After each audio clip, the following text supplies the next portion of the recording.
परंपरा और श्रद्धा के साथ मनाया गया चकचंदा पर्व। भागलपुर शहर व ग्रामीण क्षेत्रों में चकचंदा पर्व बड़े ही श्रद्धा और उत्साह के साथ मनाया गया। इस अवसर पर महिलाओं और बच्चियों ने आंगन एवं छत पर चावल के आटे से चौक पूरा सजाया और मिट्टी के दीप जलाकर चंद्रमा को अर्घ्य अर्पित किया। पर्व की मान्यता है कि इस दिन पुत्र की लंबी उम्र और परिवार की सुख समृद्धि के लिए व्रत रखकर चंद्रदेव की पूजा की जाती है। शाम होते ही घर घर में पारंपरिक गीत गूंजने लगे। महिलाओं ने चंद्रमा को अर्घ्य देने के बाद बच्चों को फल, मिठाई और खिलौने बांटकर पर्व की परंपरा निभाई। वहीं ग्रामीण इलाकों में भी सामूहिक रूप से महिलाएं तालाब व खुले स्थानों पर एकत्र होकर पूजा अर्चना करती दिखीं। बुजुर्ग महिलाओं ने बताया कि यह पर्व सदियों से चली आ रही आस्था और परंपरा का प्रतीक है। चकचंदा में बच्चे और महिलाएं मिलकर विशेष उत्साह के साथ भाग लेते हैं। चकचंदा पर्व को लेकर बच्चों में खासा उत्साह रहा। देर रात तक घरों में पूजा अर्चना और गीत संगीत का कार्यक्रम चलता रहा। सनातन धर्म में चुरचंडा पर्व, इसको चौठ चंद्रायन व्रत कहते हैं, चोरचन पर्व कहते हैं, ढेला चौथ कहते हैं। ये अपने बिहार में तो मनाया ही जाता है। बिहार में खास करके मिथिलांचल में मनाया जाता है। बिहार के अलावा नेपाल में भी यह धर्म मनाया जाता है। चोरचन का त्योहार यह लोक आस्था का पर्व है। जिस तरह से छठ पूजा में भगवान सूर्य को अर्घ्य दिया जाता है, उसी तरह चोरचन या चोरचंडा या चौठ चंद्रायन व्रत में भगवान चंद्रमा को अर्घ्य दिया जाता है। इसके पीछे एक छोटी सी लोकोक्ति है कि चंद्रमा को कलंक लगा था। उस कलंक से मुक्ति के लिए आज पकवान, फल फूल इत्यादि के साथ पंचदेवता का पूजा, कलश का पूजन करने के पश्चात 2 बार दूध, गाय का दूध और 3 बार गंगा जल से अर्घ्य दिया जाता है। इसमें सुहागिन महिलाएं ये व्रत करती हैं पति के दीर्घायु होने के लिए, पुत्र की लंबी आयु के लिए और घर में सुख शांति के लिए यह पर्व मनाया जाता है। ठीक है।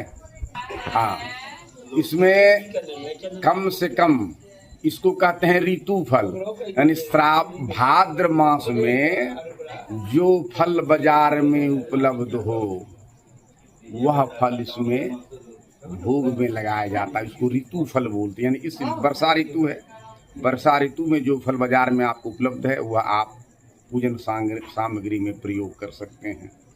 इसमें चंद्रमा को अर्घ्य देने का विशेष महत्व है। भगवान चंद्रदेव को कलंक लगा था। इसके पीछे एक छोटी सी कहानी आपको सुनाते हैं। एक बार कैलाश पर्वत पर भगवान गणेश अपनी सवारी मूषक पर सवार होकर के चक्कर लगा रहे थे। उनको देखकर, मतलब गणेश जी को देख करके चंद्रमा जो है ठहाका मारकर हंसे। इस पर पूछा गया कि आप मुझे देखकर क्यों हंसे चंद्रदेव जी? तो कहा कि मैं आपका विकृत रूप और आपका एक छोटा मूषक सवारी देख करके मैं दुखी हुआ। मुझे आश्चर्य हुआ कि आप क्या भ्रमण कर रहे हैं, कहाँ जा रहे हैं। अपना अपमान बर्दाश्त नहीं कर सके गणेश भगवान, और गणेश जी ने चंद्रमा को स्थापित कर दिया कि तुमको अपनी सुंदरता पर काफी घमंड है, जाओ, तुम्हें आज तुम्हारी सुंदरता पर ग्रहण लग जाएगा, तुम आज से कलंकित हो जाओगे। चंद्रमा को देखना है। चंद्रमा को क्यों देखना है, पहले इस बात को जान लीजिए। जो भी व्यक्ति या महिलाएं चंद्रमा का दर्शन करेंगे, उसके ऊपर अगर मिथ्या मन झूठा, अगर झूठा कलंक लगा है, झूठा दोष लगा है, तो हाथ में फल पकवान लेकर अगर चंद्रमा का दर्शन आप करेंगे तो आपके ऊपर जो लगा हुआ झूठा मिथ्या दोष आरोप है वह आपका दूर हो जाएगा। चंद्रमा के कलंक को दूर करने के लिए चंद्रमा का दर्शन करते हैं। इसमें हमारे सनातन धर्मावलंबी का भी कलंक दूर होता है और भगवान चंद्रदेव का भी कलंक दूर होता है। आपका परिचय? परिचय, मेरा नाम पंडित अश्विनी कुमार झा है, दुधेला का निवासी हूँ। पंडित जी हैं। ठीक। कर्म क्षेत्र मेरा यही है, पूजा पाठ के लिए? अभी तो आए हुए हैं, विधु शेखर झा के घर पर आए हैं। अच्छा। चौथ चंद्रायन व्रत का अर्घ दिलवाने के लिए आए हैं। यहाँ भी सभी महिलाएं तैयार हैं। अब पूजन होगा, फिर अर्घ दिया जाएगा, चंद्रमा का दर्शन किया जाएगा। यही रूप है। ठीक।